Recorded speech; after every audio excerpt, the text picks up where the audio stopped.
like how like the fact that we even are here, like us existing, the Earth as it is already Yeah. a billion to one. But Also, that's why. pregnancy. Do you know how crazy that is? The fact that we are, because there are times where I just pause. Like, guys, if you just pause and say, "Whoa, like, what is this?" Like, you just look at your hands, you look at me even talking to you right now, this whole device and everything, and we are right now on a spinning ball in the middle of just this mass of blackness with stars in it.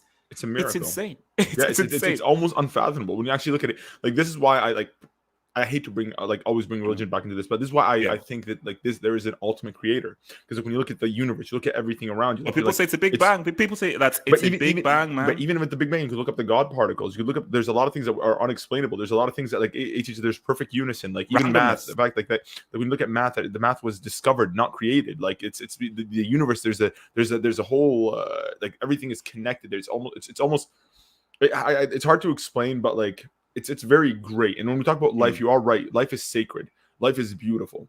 But I personally believe, when it comes to abortion, you are right. There are very nuanced situations, but I personally believe there is a cutoff point.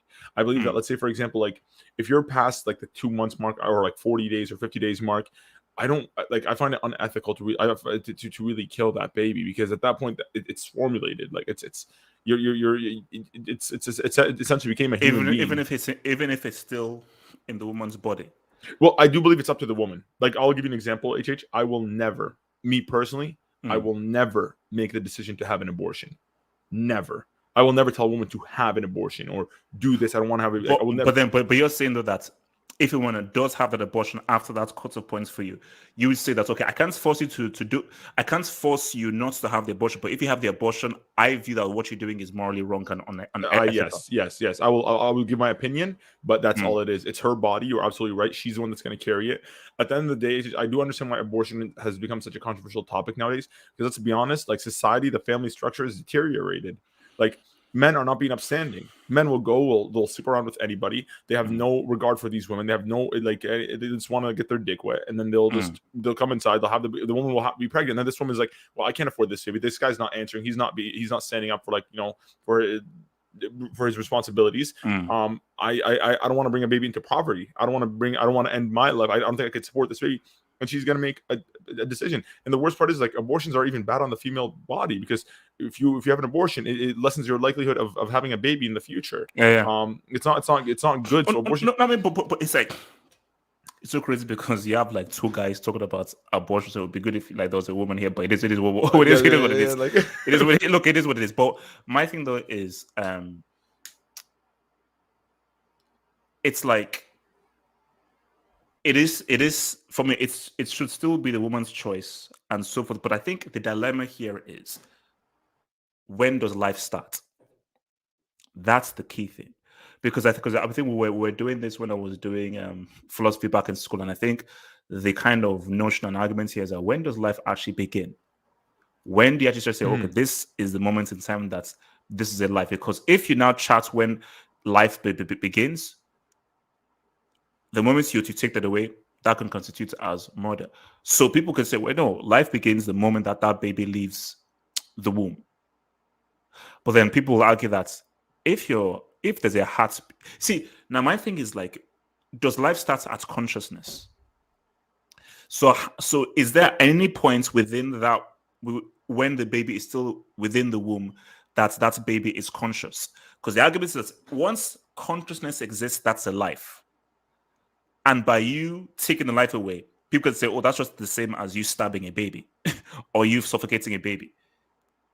So it's tricky, because they have said that at a point, there's a point where, okay, I don't know how many months it is, where they say, oh no, look, we can feel a heartbeat here. That there's a life form here, and there's a life form that wants to get us. So there isn't really a difference between, oh, this life form is now away from your body, so therefore it's now a life because it's now left the woman's body, but it's not a life form when it is within the woman's body. No, the argument is that once we feel a heartbeat, which constitutes to consciousness, that's a life. So now by you aborting, you're murdering. It's no, it's absolutely murder. If there's a heartbeat, it is murder. I think that's not look, late stage abortions, after the 5 month mark, 6 month mark, I think that's crazy. That's not an abortion. That's murder.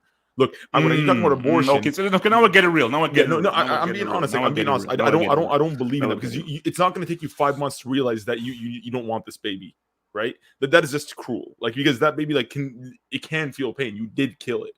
You did kill it. If you're talking about, let's say, abortion, let's say That's, within the man, first, it's real, man. That's actually because real. HH, That's because real, HH, look, man. I can understand if it's like the first 2 or 3 months and like you don't know you're pregnant. Sometimes women just don't know they're pregnant, right? Because you have certain situations where a woman will not even get a belly when she's pregnant. Yeah. They'll have a baby. Yeah. There are situations. So if you're talking about like in the first early on, you don't know you're pregnant, you know, out of that, you make that decision right now that you know. And then that's down to you because you're not harming anything. Exactly. But if you're like 5-6 months and you know you're pregnant and like you're and you decide to have that abortion, like that is, I feel like that's inhumane. And listen, people can say like, oh, this is a man talking. You don't have no.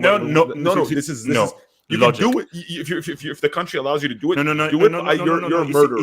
You see, Red. No. See, that's where I'm gonna come in and say no. Because you see, what I don't like is, oh no, it's two men talking, and you don't. I can still do whatever I can do whatever I want with my body and so forth. No, we are using logic here, and logic states if this thing is a life that has a heart and consciousness, whether it's within your body or not, that can be constituted as murder. Because so basically, so you're saying, so if as long as a life is in my body, that isn't a separate life. That is still me. Because that's the argument. So your argument is, let's say it's a late stage abortion and you have the abortion. You're saying that, no, I didn't kill anyone. I just killed something that was just within me because it's still in my body. No, because yes, it's within your body, but it's still a separate entity within your body. And as a separate entity, it should still be treated as something that is still separate from you. So that's a very important distinction, because if it's a late stage abortion where there is life that has formulated within that body and you go within an abortion, you're killing something, man. And this is not like, oh, men. No, it's not about men talking, and men shouldn't be talking about a woman's body. No. And here's my problem with these excuses. Here's my problem with these excuses as well. Like, is that we right now live in an era and a generation in a century where you have Plan B, you have condoms, you have contraceptives, you have birth control, you have so many like tools you could pull out. You know how pregnancy happens. You see, as an adult, because I've got to say, like, see, if we're bringing in rape and molestation, I mean, I'm not touching those. Those, yes, that's the like, woman is entitled. Woman is fully entitled because to do she's not. She had no choice. Her choice was robbed from her, and that I'm what the scenarios that me and you are talking about are between two consenting adults who are irresponsible, who chose to have sex when clearly you're not ready. If you're not responsible with it, we're getting real. Because like HH, like honestly, let's be honest, like Plan B costs like $20-$30. Like Canadian, like $20-$30, you can go buy that shit and just give it to the woman. Like if you can't pull out, if you can't buy a condom, if you don't want like wearing a condom, buy a Plan B and just give it to that. No, like, because when I think, okay, look, Red, let's go real. So you have sex, it's a one night stand. Maybe you were drunk, maybe it was just like a fling or whatsoever, and then she now has the baby, and the guy was like, it was just a fling. I am not prepared to be a father or a dad or so forth. And the woman obviously wanted thinking to be a dad, and you consciously, yes, it was a fling or a one night thing, but you consciously had sex. But now the guy's like, no, it was just a one night fling. I had no idea. Not clarity. There was no, and then, boy, I'm sorry, like there is no agreements that we're not even a couple. We're not even a freaking couple. So if that child now ends up, if that lady now ends up having an abortion now, that I'm going to look at you away, because my thing is that you can't apply those symptoms of like, oh no, it's the woman's body. The woman can do anything she wants. Even if a life hasn't formed yet, and let's say it's an early abortion, I'm going to feel away. I'm going to feel away because you consciously had sex, did all you had to do. Now a baby is now being formulated and so forth, and you've now aborted due to your mistake. So I'm going to look at you. So for me, not all cases are the same. You can't lump that in with a woman who was raped or molested. Sorry, Is that beeping from Yeah, me? yeah. I can hear the beep. Yeah. All right. So I think Red is trying to get his little Foninsky. It's good for Foninsky, man. But yeah, man. Look, man. It's wait. That wasn't your alarm. We're good. Yeah. It's just honestly, I just found this. I changed my the layout of my bedroom, so I found this alarm under my bed, and I just checked it out. So I'm guessing it just went off. Oh yeah. Yeah, but yeah. So I mean, so that's where I'm at. Is like someone that has an abortion consciously heading into a fling or a one night stand is the same as somebody who has an abortion that was raped. yeah, it's not the same. It's not. I don't like I said, like when it comes to like having flings, that goes into the conversation of the deterioration of society and the lack of vetting, right? Like as a woman, how do you let just some bum just come inside you and just do that to you? You know, No. Let's not have a simple pinpoint because no, I'm not trying to blame women for this. Like, I'm not saying like it's you don't know the kind of circumstances that have occurred for these things to happen and so forth. No, but like we as a society, right? Like we've reached the point where we have so many options, right? You can just download a dating app right now on Tinder and just go like this. Like just swipe, you know, like swipe, yeah. And have like 500, eventually get like one match. It's a numbers game. And then out of that one match, you can go, but you're not vetting. You're just desperate. You're just going for whatever is available, whatever is going to say yes to you. And there's consequences to these easy paths. Like we have to evolve with our technology, right? So right now with this technology that we have, like we have to decide to like, you know what? I want to vet this person. I'll give you an example. When I say I'm going out with a girl, I swear to God, I teach, like I've been in positions where the girl just wants me to touch her. Just wants me to like touch her or kiss her and stuff like that. I don't do that stuff. What I do is I stay back. I talk to this girl. I'll have conversations. I'll get to know her. I'll make sure that like I want her. Like I know who this person is. And once I feel like this person are compatible, and I feel like I'm gonna spend the rest of my life with it. I can spend the rest of my life with this person. I will then approach it.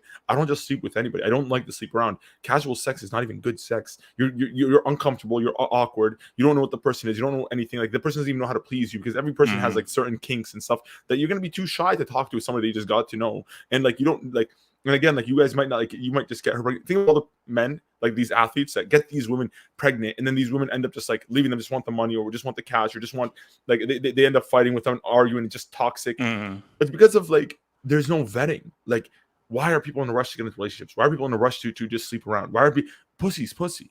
If you trust me, when you find one girl that you actually like and you want to be with and you actually care for her, sex with her is going to be infinitely better than casual sex with like 20, 30 girls. No matter how hot the girl is. But already, you're putting your mind, your character onto the world. The whole thing about the world is that it takes all sorts to make the world. Different strokes for different folks. And people have different upbringing. Some people may not even be religious. Some people may have grown up in a home without any parents. So some people are coming from different backgrounds. But it's not about religion because I'll tell you, because even before, like this mindset that I have is based on my experience that I've noticed from because I did go through a bit of a hoe phase back in the day after a breakup. I did go through a hoe phase where I started going out with women, and it was just a meaningless life. It was not satisfactory. It was not the same. But my thing though is that the notion of people just having sex for sake of having sex is going to happen. You have sex addicts. You have people who like, I just enjoy having sex. Like it's just something that I'm just really into. So, and there's just some people who maybe are in a relationship and they just need this whole sex thing just to get out some frustration or so forth. That's why they say one of the oldest professions in all of human history are prostitutes. That's like the oldest from the beginning of time.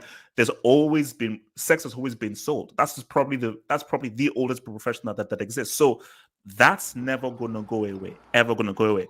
So rather than saying that, hey man, you shouldn't have any casual sex, you shouldn't have any one night stands, what should happen is, if that happens, you've got to not deal with the consequences.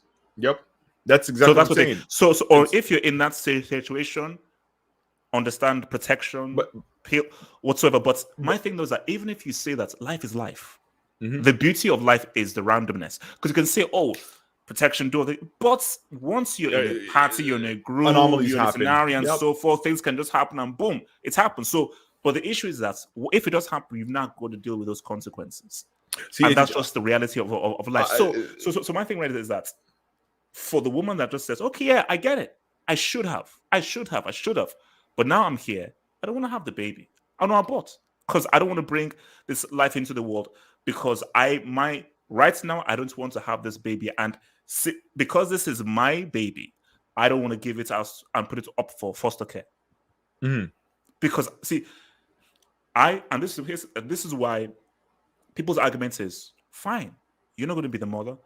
There are plenty of other people out there who can't have a child for medical reasons that would like to mother that child.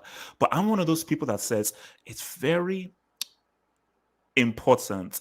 Okay, see, this is complex because I used to feel that it's important that a child knows their biological father or mother. I think that's important. I agree. Although that's not a big deal because I have family members who have adopted kids, and so forth. So, like, it is what it is. So whether as long as this person is your father, mother, and they love you and so forth, that is your father. And that's always important. Yep. But my thing though is there's this comedian, Tommy Davidson. Mm-hmm. He obviously black comedian. He was brought up by these white parents, so his sister is white. And do you know where his white mother found him? As a child, his white mother found him in the trash. Because for whatever reason and so forth, because obviously his biological mother and everything, they were on drugs. So they're obviously on drugs, not aware of what they were doing, and for whatever reason, he was dumped in the trash. Was he born in the 80s? Born in the 80s?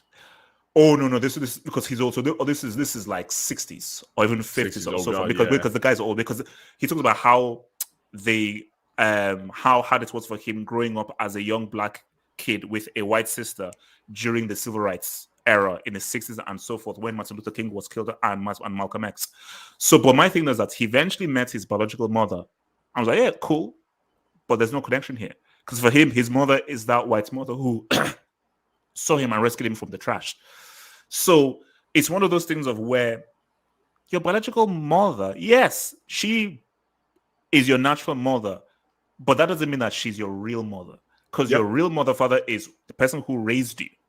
Exactly. And I mean, for you. And so somebody could be your biological parent and they aren't, like, they won't be like your dad or mom, because that's a title that is earned based off of nurture. And here's the key thing. See, now this way it gets crazy. Now, I have said that I am, for a woman, it's her choice and so forth, her body and everything. But what if, let's just say a crazy scenario, a child born who was foster care, adopted by parents and so forth, grows up and solves the cure for AIDS, solves the cure for sickle cell, solves the cure for cancer and so forth. Now, obviously, like that's a no, you're no, but it's true. It's a possibility because the more people the more solutions we have. The more solutions. That one is the one that he grew up in a very tough upbringing. He didn't know his mother, but this was just a genius. Yeah, that's changed the entire world. You never know.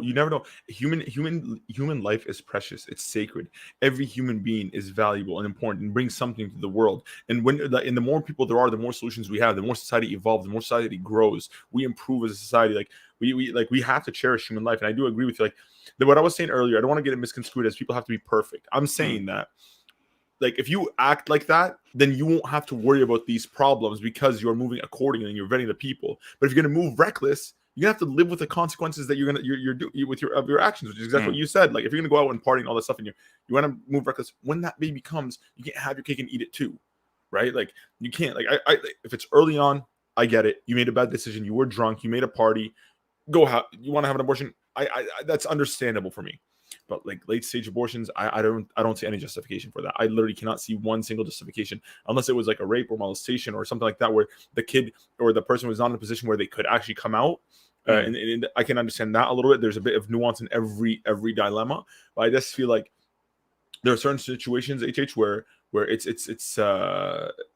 there's no excuses for it. Like you can't just abort the baby. Like I said, 6 months in. Like if you're 6 months in, like and the baby has a heartbeat. Because babies can be born as early as 6 or 7 months, and they could be alive and go on to live long, healthy lives. Everything like so, like it's alive. And like, how can you possibly say that? Like, how can you justify any scenario where you're just taking away a life just because you don't want to hold the responsibility? There's always the option for adoption. The baby's better off being adopted. Like, at least in that sense, like it may not live in poverty, or it may not live like the perfect lifestyle, but it's better than just killing that baby and having it on your conscience. Because I don't know how people can actually live with that. How can you possibly live with the idea that you literally killed this baby? Because I know, like, I've heard of stories where women have like been, like, were traumatized, that they're emotionally distressed based off of that decision they made, because at the end of the day, you did kill a child. And even for fathers too, it's even worse, because I feel like men mostly will feel the wrath, I feel like, more, because like guys move way more reckless than women. Like, men move way more reckless than women. Like, what we like, and I don't really want to blame women, because like I feel like men, just the quality of man nowadays is just deteriorated. Men nowadays just don't want responsibility, period. Like they what responsibility of being a father.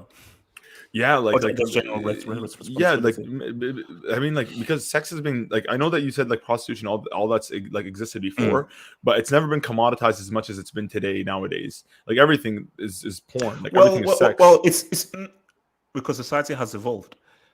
If you gave the 15 or the 1600s the internet, they probably do the same streaming thing, and so forth, it would be the same thing. Like, the reason why it's like this is that it's a natural evolution, because right now things are much more accessible. So sex and everything is much more accessible. So you have sex sites, you have sex dating, it's because of the internet. So the internet has made things easier. The internet has made music easier, movie easier, and internet has evolved all aspects of society, including porn and sex. Yeah, but I feel like, but it's just like, I feel like there's evolution, but there's also like being upstanding, like for example, holding responsibility, like being prepared. Like, men nowadays, I just feel like they're just and I hate talking like this, because I don't really want to like act like I'm like this superior. Like, no, I fuck up all the time too. But Reggie, do you know what it is that what you're saying is right. Everything you say is right. But my thing is, life is complex. Yeah. And human beings are complex. And people come from different backgrounds. Do you know, like, I think there's I was from Joe Budden, a Joe Budden podcast, and he said something very interesting. He says that we have to share this world with everybody. The idiots, the scumbags, the losers. There are some people that this guy is just scum. He's just scum. This person is just a loser. Like, for me, that's why, because my notion, I mean, we even delve into it a bit, like, because like my favorite topic is always racism. I said that there's some people that they're just racist. Don't waste your time, because time is precious. Don't waste your time saying, "Oh, I've got to teach this guy how to be less racist and so forth." No, there's some people who are racist and enjoy being racist and don't want to lose their privilege of being racist and superior to you. So you are being stupid, wasting your time trying to educate this person who is scum. They're just scum. And some people are just scum. So it is what it is. It is what it is. So, no, and honestly, like, I think we spoke about abortion enough. Like that, I want to take that point. I want to lead into the next topic that we're going to talk about, because like yesterday, the Nations League's final, guys. This isn't live, by the way. Yesterday was the Nation League final, and like, I saw a lot of tweets flying around about like the French national team, and I just saw, like, I just find it funny how all of a sudden that people now want to mention, like, oh, these players aren't French, or these players aren't this, or these are. Why aren't they? They were born there. They were raised there. They chose to. Sure, they might not be genetically there, but like, if the nation claims them, they claim that nation. Why aren't they? Why? How come this only applies also to certain sect of players, like North Africans, or maybe Turkish players, but it won't apply to, let's say, for example, Podolski is Polish. He chose to play for Germany. Nobody ever says he's not German. Klausa is also Polish. He chose to play for Germany. Griezmann is Portuguese. He chose to play for what's his name, for France. So he says he's not French. Jorginho is Brazilian. He chose to play for Italy. So who is saying this? Just is this just no? Just a timeline. I just thought, like, because ever since the World Cup 2018, this has bothered me. Because 2018, remember when they started saying, like, oh, Africa won the World Cup and all that stuff, and I'm like, like I get it. Yes, you're right. Like genetically speaking, or like based off of their heritage, yes. But I do find that's kind of disingenuous. It's almost just a way to undermine these players' accomplishments. And I saw that people was like, oh, like Mbappe should have played for Congo, Cameroon, and let's see if he does it well there. Like I'm like, why are you trying to undermine this kid's accomplishments? Why is it all of a sudden the problem when he does it? But when other players do it, nobody ever. I mean, basically, I think okay. Let's be real here. See, who's the all-time World Cup's goal scorer? Isn't it Klaus? Isn't Klaus is all-time? Closer. And nobody. What? Never heard this criticism about him. Never. Why is it only when these players do it, like all of a sudden it's sort of become a way to almost undermine this achievement? I just feel like there's a sort of like an underlying. No, because see, my thing is, look, because again, I deal in facts and how the world works. The world is binary. That's how the world works. But those getting closer are white. So them being Polish, Swedish, English, German, thingy whatsoever, it's not that big a deal. But once you're now delving into somebody who is now black, that's now an issue. And even Benzema even sort of talked about this because he felt that because Benzema, the way I view Benzema is how I view you. Because from far away, if you would also Benzema from far away, he's like, this guy is Caucasian, he's like white. But then when you now look at Benzema, you talk to Benzema, you see what's into. You just see his character like, no, this is not a white man. This is an Arabic man. But from the outset, but because I was watching the Benzema documentary about about how he's been ostracized from society, and basically the whole Valbuena case and how he felt that French society has been harsh upon him. And when he made the notion about how he brought up his ethnicity, and where it's from, I was like, oh wow, that's actually interesting. Because have you seen this French film called La Haine? No, I haven't. It's very good. I mean, I recommend it. Basically, it has Vincent Cassel, famous actor, because it stars three guys. So one guy is white, one guy is black, one guy is Arabic. Because obviously it just talks about the high kind of racism that happens within France and so forth. And I remember there was a time. This is a great topic. I remember there was a time when do you know Le Pen? No. Basically, he's like an extremely right-wing French politician.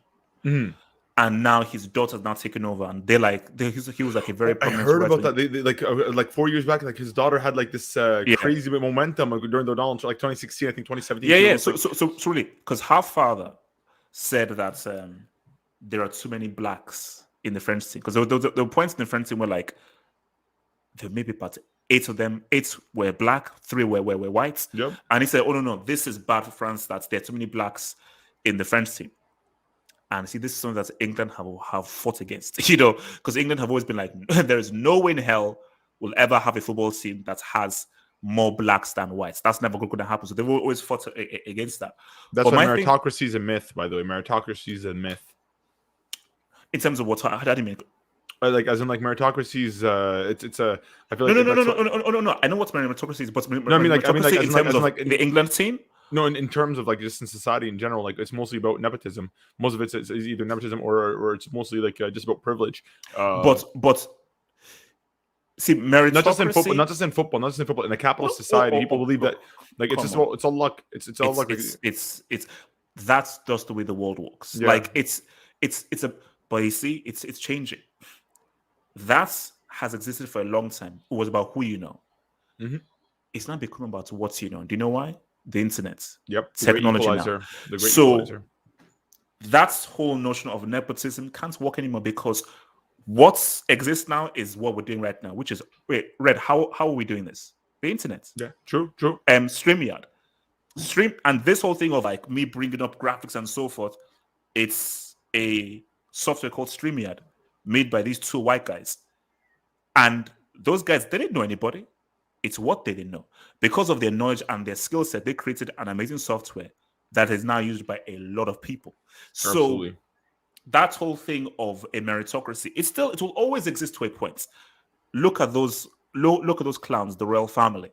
Their whole existence is based on nepotism and so forth. Like, what's it called? Prince Andrew, the guy that was with an underage girl, like for sexual trafficking. Got off scot-free.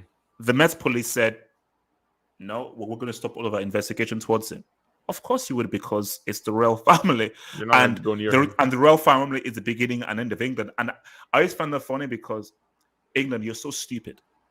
Because this is a country that has so much talent. This is the country that gave you J.K. Rowling, Harry Potter, Gary Oldman, Daniel Day-Lewis, Shakespeare, The West End, so many writers, George Michael, but you still pay homage to an old lady with a crown. But no, it's very weird because, like, honestly, I feel like in our nature, human beings, we like to be like submissive.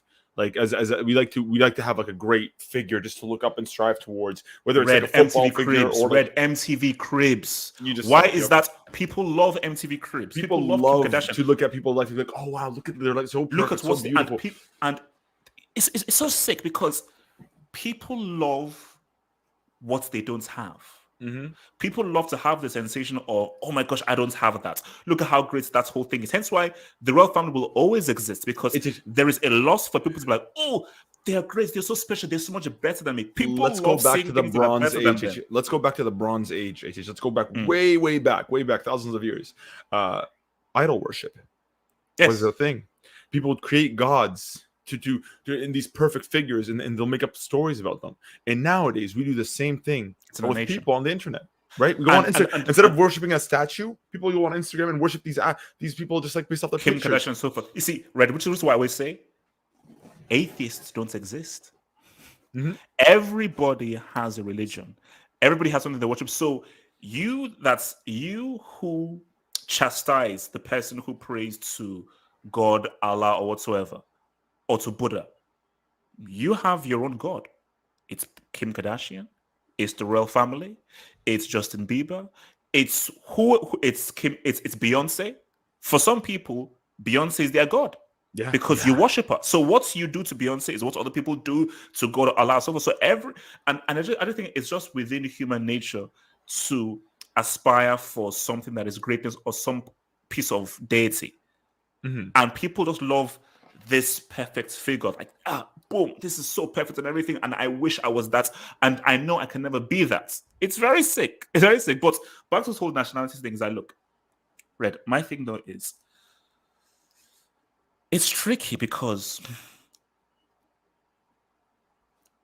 if Mbappe or Pogba were not good at football, would they be treated the same as Rabiot or Griezmann if they were walking, if they walked through the streets in France? If Mbappe or Pogba were not good at football and they went to a very posh restaurant in Paris, would they be treated exactly the same as if Griezmann or Rabiot, who weren't famous, walked in? For instance, let's say Griezmann, Rabiot, Mbappe, and Pogba, they were not footballers at all, just regular guys, and they walked into a up-tier restaurant or so forth. Mm-hmm. Would they all be treated the same? No, they would not. So my thing though is, when I look at the whole football thing, the reason why these guys are Mbappe is because same thing with Benzema. You see, with Benzema, it's weird though, because it's funny. I always come back to this. Can people tell that you're not white? It's not Just by looking at you. with Benzema, it's a bit different because France doesn't like Muslims. They're very anti-religion. You remember, like the French Revolution is a big pillar of it. When the French Revolution happened, they got rid of all religions, like Catholicism and everything like that. And they made the Church of Logic and Reasoning, right?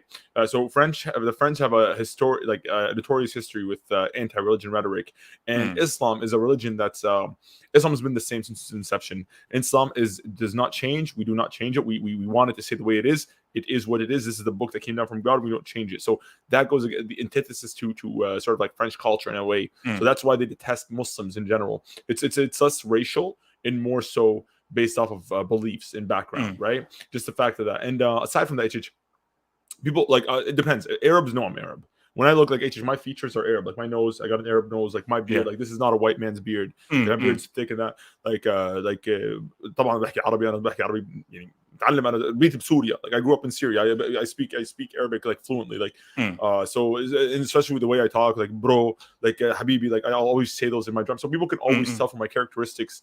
Maybe to somebody that is unknown. Like, for example, like you grew up in Nigeria and England, so you didn't have a lot of exposure to Middle Eastern culture. So for you, you're right. From afar, you'd be like, he looks white because his complexion is white. Because media shows us that Middle Eastern people look a certain way. Like exactly. before I left Nigeria and so forth, I didn't know white Middle Easterns existed. You know, No, so I was like, let's talk about, like, I'm just gonna bring this Yeah. into it. Overall, I believe there's one race, and that's a human race, right? Our skin colors and our complexions and all that stuff is based off of millions or thousands of years of evolution, depending on the region we live in, right? Africa is a big continental region with how climate, so naturally your body's going to produce more melanin, and over time your body's going to adjust to stay within that region, right? Now, I grew up in the middle. My family and my heritage is in the mountains of Syria. Which is a more cold region with a lot of snow, and not like and even the summertime, when it's like when the sun is out and all that stuff, it's mostly like breezes, so we don't get as much we like so this naturally, like, my skin color is going to be lighter because there's less sunlight exposure. And just to prove my point, this, if you look at you know where the countries with the highest skin cancer rate are? where? Israel, South Africa, and Australia. Do you want to know why? Why? Because the people that live there don't belong there. The white people in Australia, their bodies isn't built for that climate. They basically modded all the Aborigines. Exactly. The people who sit in South Africa don't belong there. Their bodies were not built for that climate. Over thousands of years, millions of years, your body, your ancestors were built for a different climate. And now that you're going here and you're living your entire lives and generations, your body's being exposed to sun, and you don't have the melanin to really combat that. You don't have the proper, like, your body doesn't have the proper build up to really do that. Same thing with Israel. A lot of the Israelis that came in, like the Jews, they were European Jews from like Poland and Germany. Although they migrated to the Middle East, they haven't been there for thousands of years, but all of a sudden they're coming back. Their bodies aren't built for that. So that the sun, the harsh climate there in the areas that they're in, is going to cause that, right? So when you take that into consideration, you understand that, like, ultimately race, like as we know the racism, I think it's personally, I know it's always going to exist because people always want to be. It's always exist. It's a red. You see, my thing though is that whole notion, because my mom told me something, and this is actually very true. We're not all the same. We are different. Absolutely. The whole point is embracing the fact that we're different. Like, one of the best things that happened to me is something that I wish could happen to everyone, but I know it can't. The best thing that happened to me was when I went to an international school in Geneva, like l'international, they call de Genève in Geneva. I went there for 2 years. I wish everybody could have the experience that I had, because by going there, I was like, oh my God, the world is global. This guy's from Zimbabwe, from Mexico, from America, from Canada, from Colombia, from Sweden, from Zambia, from South Africa, people from Japan. So once you just realize that, oh my gosh, this world is global, your view of the world is totally different. But for a lot of people, they just, all they know is their neighborhood. And so anything that's different is, oh, no, this is different, blah, blah, blah. Because all you just know is, it's like, the crazy thing is that in America, most people don't have a passport in America, which is crazy. Like, most people in America don't even possess a passport. So all you know is Louisville, Kentucky, or Utah, or so forth. Vacationing for them is going to, let's say, for example, Lake Tahoe, Las in Vegas, California. Like, that's going to Las Vegas, like these little places. Like America, the thing is with America is they're very shut off from the world. It's kind of funny. As big as they are, they're very, very shut off. Like they really don't know what's going on out of there. And I feel like even when it comes to their history, they only learn American history. They don't even know world history. Like, the funny thing is people think that race is a very young country, though. It's a very it is. It's very young, but like, it's just like, the thing is, if you look at history historically, like, Black people and white people and Arabs and all these races have always mixed. Like Othello, right? A story by Shakespeare. The leader of it is a Black general, Moor, that is marrying a white princess in Greece. Like, was it Greece? No, it was Bro, the island off of Greece. In ages, man. No, but it's the island between Syria and Greece. I forgot what it's called, but he was like in charge of it. He was a Black general. Like, when you look at the Moors, that like, or like when you look at like the historic, like, there's always been intermingling. It's this concept of like Black and white and everything's all separated, and like all societies have to be like, it's mostly a modern concept due to American history that sort of like tainted the history of the world. If you go beyond that, like, whoa. Just American history? Because colonialism predates American history. Like, I mean, like, yes, you're absolutely right. Like, there's like British colonialism, and there's like the colonialism from like the European countries, like Belgium and what they did in the Congo, and all that stuff, like pre-American history. Like, I understand that, but I'm telling you, because right, it's like that's notion of whiteness and superiority of whiteness and so forth, and whiteness being at the top of the totem pole and pyramid, that has existed for a very long time, an extremely long time.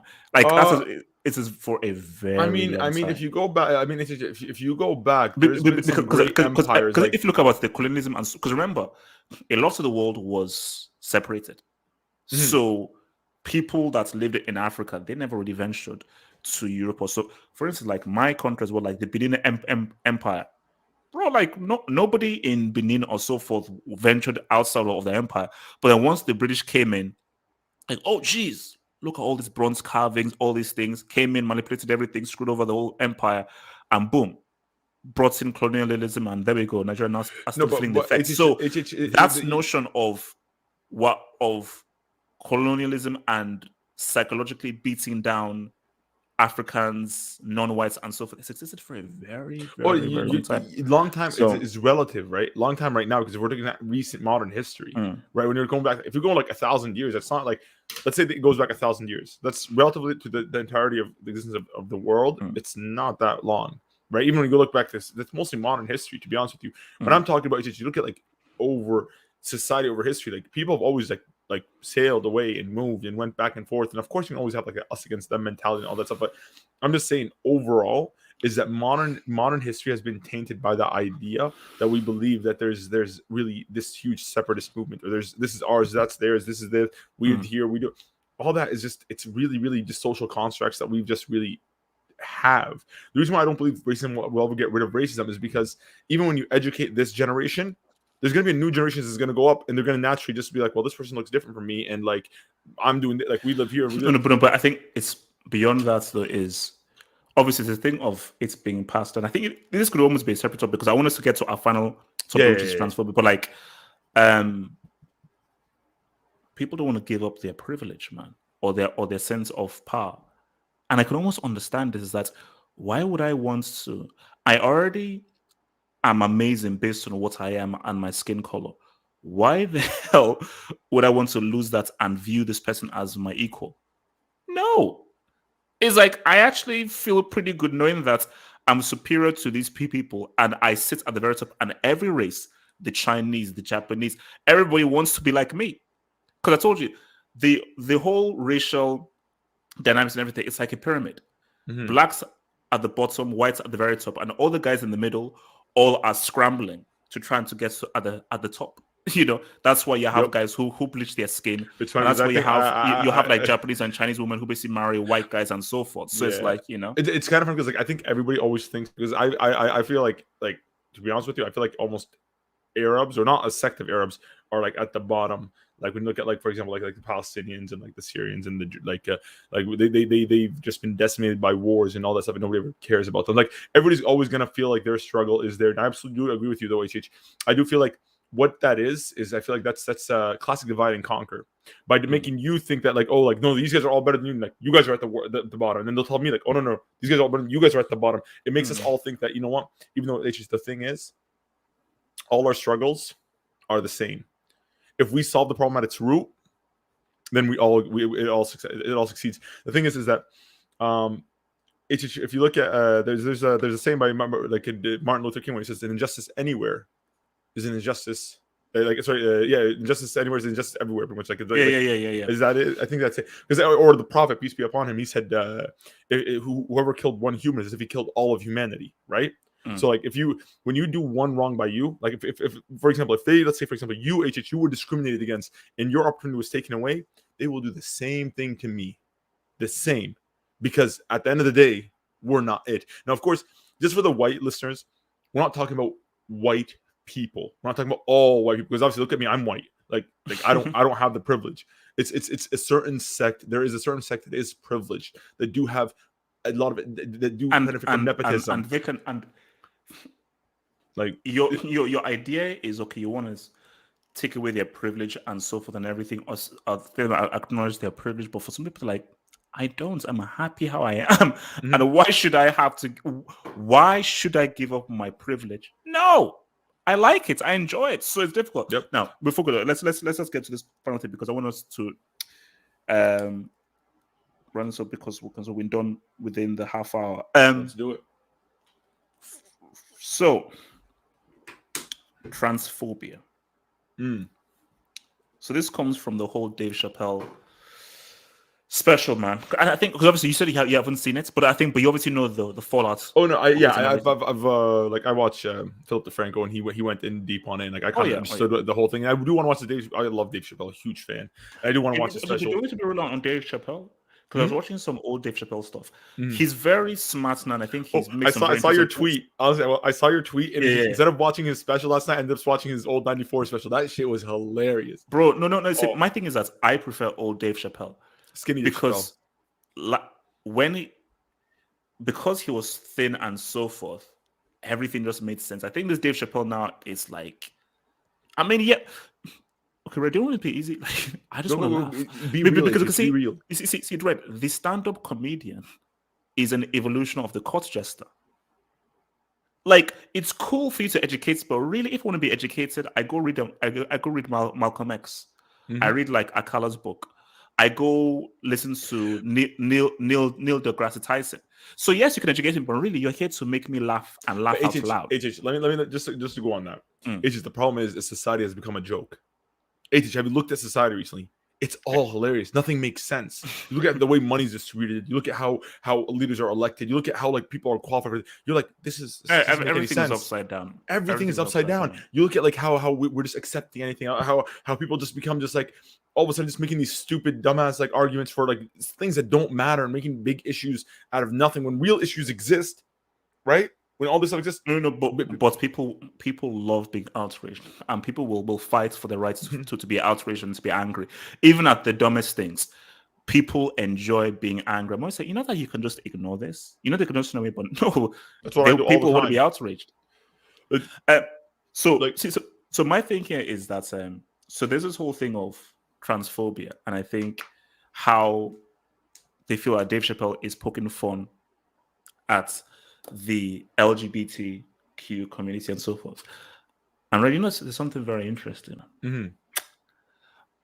One of my longtime friends that I've known since I was 14. So I've known him for a long time. Again, I don't remember my age, but I've known him for a very, very long time. So he came to visit me like a few days ago. I was like, shit. So I've not seen him for years. Oh wow, so blah blah. We're talking, and then he revealed to me that his younger brother is gay. And I was like, what? So he's doing like, and I know him. So he's like, obviously, he's my friend, but I really know his younger brother as well. Like, and I've known him because we all went to the same school together and everything. So even if he's like 2 years younger than me, I've really known him. So I've crashed at his house. We've played games together and everything,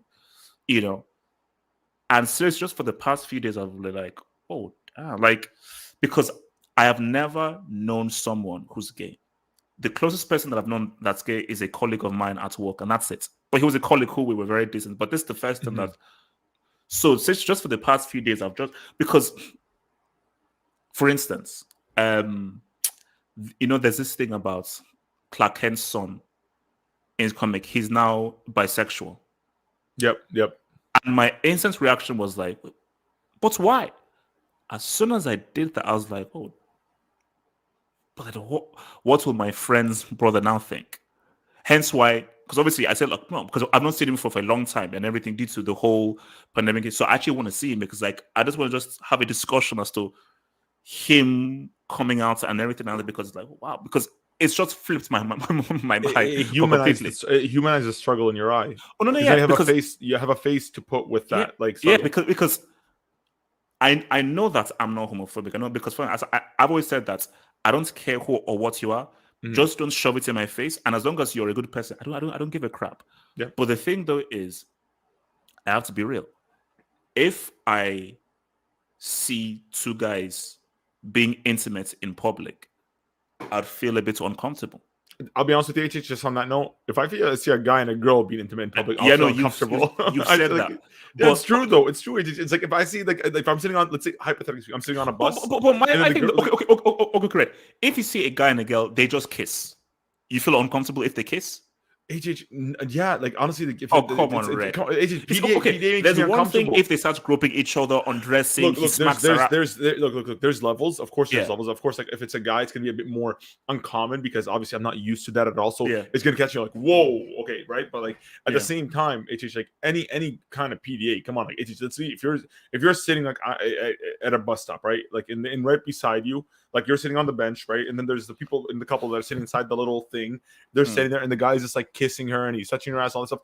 Dude, you're gonna be awkward. You're gonna be like sitting there, like, okay, like, can you guys stop? Like I'm right here. Can you guys respect like the company that you're around? PDA in general is generally disrespectful. But I do agree with you. It's because it's a very foreign concept that you're not used to seeing on a daily basis that your brain is gonna catch it off guard. But it is like the thing is, they teach like your friend, like especially now that like that you have a face to attach. Like now when you're talking, you're gonna think like, do I really want to like her? You're gonna always like think twice about it. I do think this though. Like I do feel like people are being a little bit overboard because we poke fun at everything. Like Dave Chappelle has, if you watch the Chappelle show is arguably the most racist show against black people.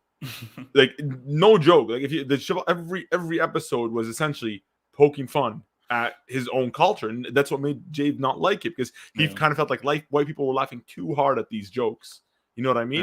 Because if you go but and I think his point is interesting. You bring up that point because again, it's goes to when I was watching the Joe Budden podcast. What Ice said, he was like, people are happy to laugh at every other kind of group until their group is laughed at. Mm-hmm. Because, and I think he made a great point. Everyone's a hypocrite. Everyone's a hypocrite. And I think everybody should just we're hypocrites. So people in the LGBT community, they will laugh at jokes against black people, against the disabled, against the mentally challenged. But now once it's against their group, oh, no. But then you say, well, so it's fine for all these other groups to be laughed at and mocked at, but not your group. But people say, I'm a hypocrite. Because we want to be because this is my group and this is me, and you've made a joke at my expense. I don't like it. No, you'll make jokes at all these other guys, but not my group.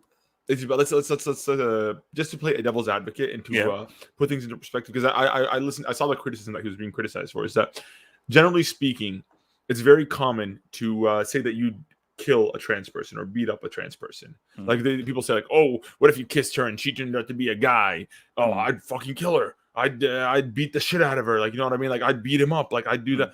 So like the criticism was that essentially when you make fun of trans people, you're essentially normalizing that kind of behavior, which personally that's not, when I did see the sex of the Dave Chappelle comic special, like that's not the vibe I got. Like he made jokes. He made jokes, and ultimately, like that's. Though I do understand that people do feel like when it comes to trans people, they out of the whole LGBTQ, I feel like they get it the worst. You have the gays who are the face of it, but nobody really criticizes them at all. Lesbians, nobody cares about. Queers, I don't even know what the hell they are. What is B? Oh, bisexuals. Make up your mind. But when it comes to like trans, like I feel like they get like the blunt force of it. Like people genuinely do not like trans people, and like and because of that, I feel like that creates a culture within that community that makes them very, very defensive, right? Like that makes them very, very, very because I think because everybody has like a tribe. Yeah, and once this is your tribe, you fight for everybody. We all in that tribe. We live especially in this area that we live in. We all try to find something to identify with, right? 100%. So nobody wants to be themselves. Everybody wants the group thing. That's why you have like, for example, like you know what? No. You'll find. Let's say, for example, you'll have like, let's say, you'll be like, you know what? I'm pro-black. Right, that's my group. I want that's the one I want to identify with. Right, you have, let's say, for example, hypothetically speaking, I go like, you know what? No, I'm Muslim. That's what I represent. I represent a religion, right? Even though me and you are both representing groups, yours is based off, let's say, for example, racial. Mine's based off of like religious. You have other people be like, you know what? No. I'm a Taylor Swift fan. That's it. This is my tribe. I'm gonna be a Taylor Swift fan. You're gonna have like sneakerheads or the beehive. Beehive, right? Or it can be. It doesn't even have to be people or religions or color. It could be just inanimate objects like sneakerheads. Right? Yeah. Like people who just be like, you know, I'm just a sneakerhead. I'm just like people. And the funny, sorry. And the funny thing is that, because I want to ask you this, I am the opposite of that. I've always tried to detach myself from groups. Even when I was in Oh, school, by the way, I I'll be hated honest. group projects. And I want to just mention this, HH, like I use you as an example, like the same thing I said, like hypothetically speaking, because I didn't mean like that I didn't want to like box you up into like a certain category, because I've followed you long enough to know that you're very opinionated on many other things, and you're not just one thing. Like I know when movies you go deep into, when it's football, deep into it, politics, everything. Like you've always been like, and most people, like there are a lot, like I feel like it's mostly the loud minority that's like that.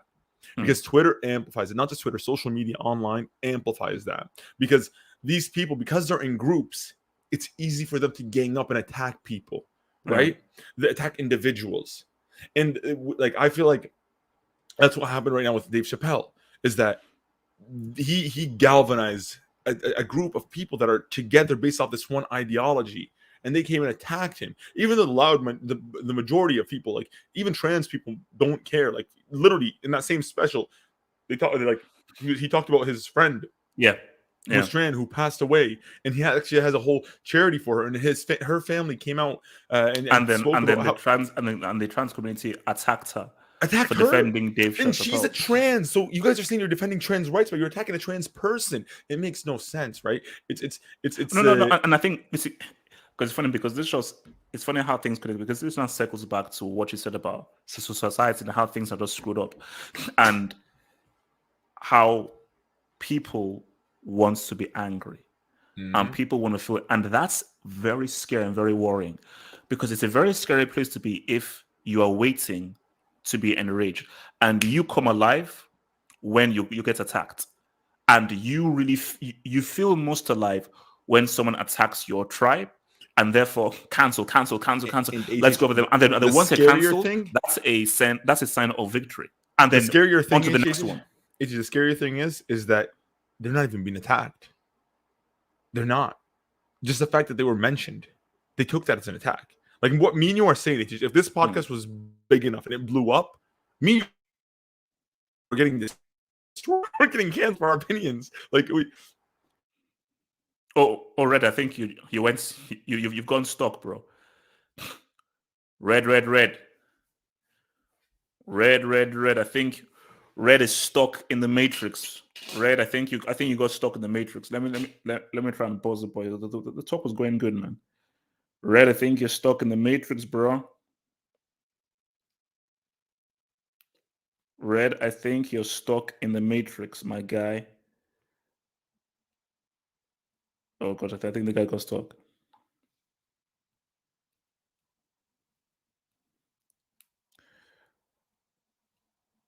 Okay. Well, your boy Red got stuck, and we're just getting. So as soon as the talk was getting crazy, okay, he's coming back soon.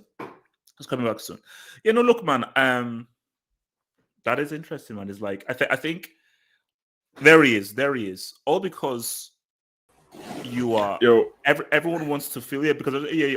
Why was it? It just I don't know what happened out of nowhere. But what was I saying is like the funny thing is he didn't even attack them. Attacked and so forth, because they feel mentioned. They feel exactly just for mentioning them. They didn't even. Well, he didn't mention them. He cracked jokes at their expense. Yeah, but he cracked jokes about everybody's expense. He cracked jokes about his own people. But it's if we're just being genuine, it isn't just a sense of you were mentioned. No, he was cracking jokes, and the bulk of the special was cracking jokes at their expense. But which is we're cracking on it, but it is cracking jokes.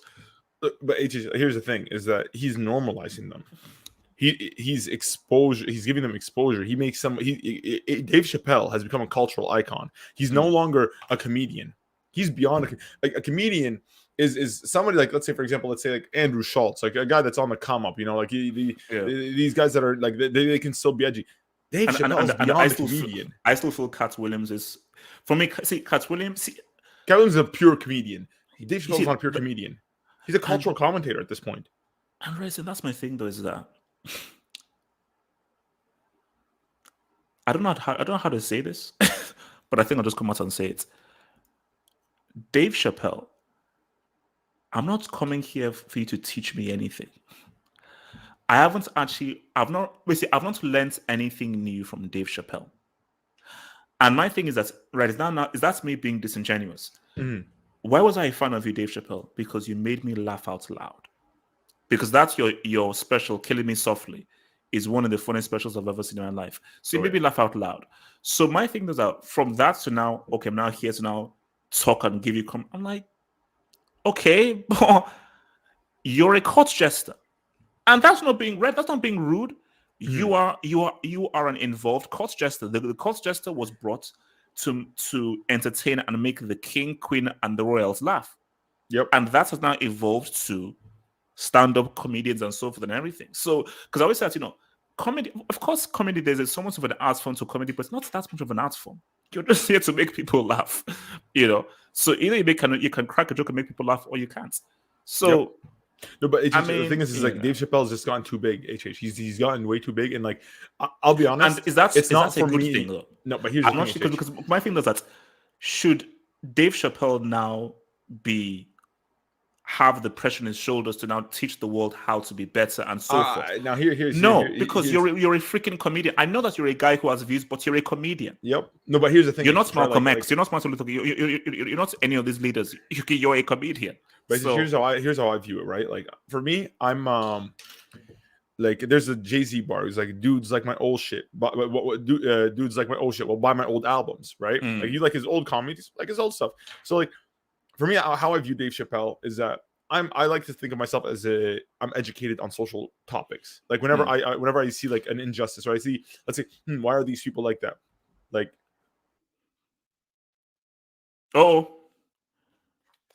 Brickness, man. Brickness has landed for red. Brickness has landed for red.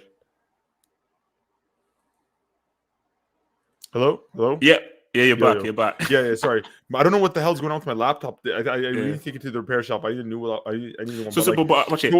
Let's like round this off. I'm gonna run it just real quick. I'm just gonna run it off real quick. Like, so Dave Chappelle is like what's it called? He's become to a point where he's now hitting the lowest common denominator. Like for people like me and you who are educated on these topics, to us, you're like, what is this? It's not new to me.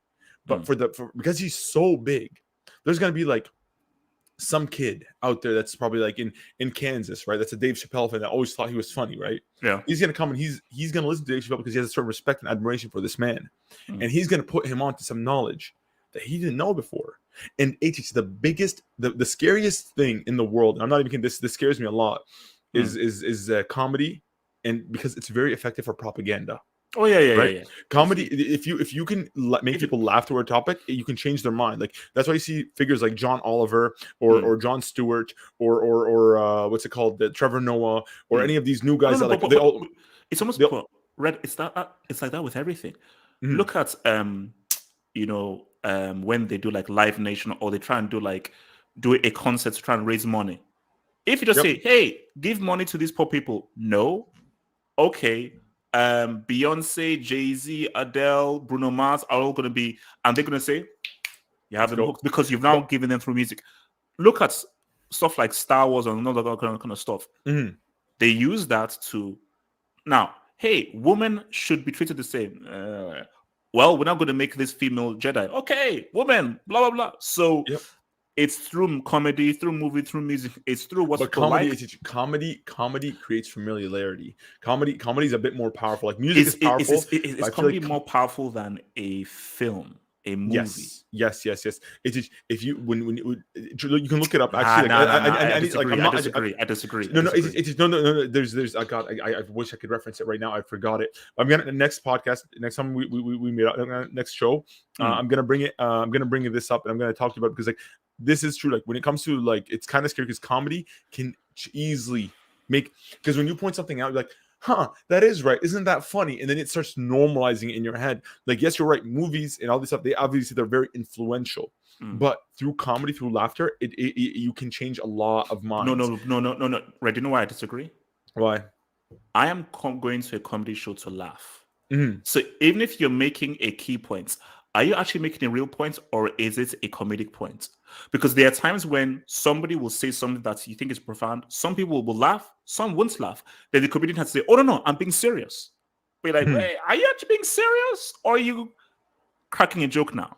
But because the front is comedy, you don't know where the line stops between comedy and reality. But you're going in for comedy and laugh. Hence why it can't be as powerful as I'm going to watch a film or this is a piece of music. Music, I think, is the most powerful. Because the thing with music is there's nothing that emotionally affects you more than music. Nothing. Music has the greatest emotional effect on you more than anything. Because there's just a special kind of magic that music has. So once you have a quality piece of music, it's like Michael Jackson's Man in the Mirror. That's, even if that's not his best song, that's one of his most popular songs. Based on the lyrics, the music, how good the music is, how he sings, the instruments and so forth, that really resonates with people. What's it called? Whitney Houston. Yep. The greatest love of all. I believe that children are our future. Teach them. I mean, it's like, boom. So music, culture, like all that stuff. You are right. It does influence. But like I said, comedy is a very powerful tool. Even right now, if you see most political commentators, they're all comedians. They're all comedians. Because comedy by just creating that laughter, it helps you become like, opens up your brain to these concepts and these ideas. It is very dangerous, and like that's why I personally believe a lot of these comedians are funded by the government. I don't trust them. I'll be honest with you. Like Dave Chappelle, let's be honest. Every time something big happens, he's been popping up recently. Like, I'm just saying. What are you saying, Red? Are you saying he's working for the KGB, CIA? I have no idea. But I do look. Red. Look. What are you saying? Look. I'm gonna put my tinfoil on. Red, just spell it out. Red. This is the Asian Red podcast. Okay, we've not been cancelled yet. Say what you think. Most he's a spy. I'm gonna find the score. I'm gonna find the actual source for this, and I'll probably talk about it in the next show. But most people on television also have a CIA agent badge. They work for the government. I'm not kidding. Look. These people. So you're saying Dave Chappelle is a CIA agent? I think so. I think this guy, like, you get too. Look, when you get too big, people check you. They clip your wings. You can't be too big. Nobody can walk around with that influence unchecked. That's what I'm saying. That's all I'm saying. When you have that much influence, like, what do you think? What do you think? Not just Dave Chappelle. I think like Eminem. I think like Jay-Z, Beyonce. I think like when it comes to these big, so basically, big you icons, believe in the Illuminati. No. Illuminati makes it like seem like it's like this kind of like secret set. No. It's just that, look, when you have this kind of influence, you have that much cultural power. The powers that be clip your wings, make sure that you're checked. They put you on a leash, right? And they make sure that, you know what, every now and then, go out, because like this is honestly, they teach, like, when he comes out, him talking about trans and them giving them that backlash normalizes the trans community way more. It does them way more good than harm, right? This is, think about it, we're talking about it right now. We're normalizing it. We make it more accepted. This is the the more we talk about this stuff, you're just pushing the boundaries a bit more and more into acceptance, right? You're making the circle bigger, right? And I don't think that's by coincidence. I think he knows exactly what he's doing. I think they know exactly what they're doing. That's why he has the comedy special comes out, the backlash comes out. Oh, Dave Chappelle has a trans charity. This is all calculated. Nothing happens by chance, and especially when you're on that big of a scale. No, that's what happens. No, one thing I'll agree with you, and then we'll round off is once you reach a certain status of celebrity and so forth, you are operating with different people, and you're meeting with different people. So, and hence why people, again, this is the perfect thing. People always say that. Why did Cat Williams never reach the kind of heights that he reached? Because he didn't sell out. Because Cat Williams, the guy is amazing, and hilarious. the guy is I don't care when I say he's one of the best comedians out there. So another thing, because Cat Williams has said, well, I am not. So, and this now we're getting real. Sometimes once you're in that high society, you may have to do certain things. You gotta give head to get ahead. Okay, guys, look, man, that's us from us, guys. Remember, you can catch us on SoundCloud, on Spotify.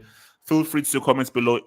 Have your views on whatever you have to say, and also, send us questions. What stuff do you want us to talk about on the next show? Nothing's off the table, guys. Like, me and HH are trying to see how much we can push the boundaries before we get canceled, right? So basically, actually, no, we should actually rename this "When Will We Get Cancelled?" podcast. Basically, that's cancel. It's called the Canceled Podcast. It's the Canceled Podcast. The Canceled Podcast. Yeah.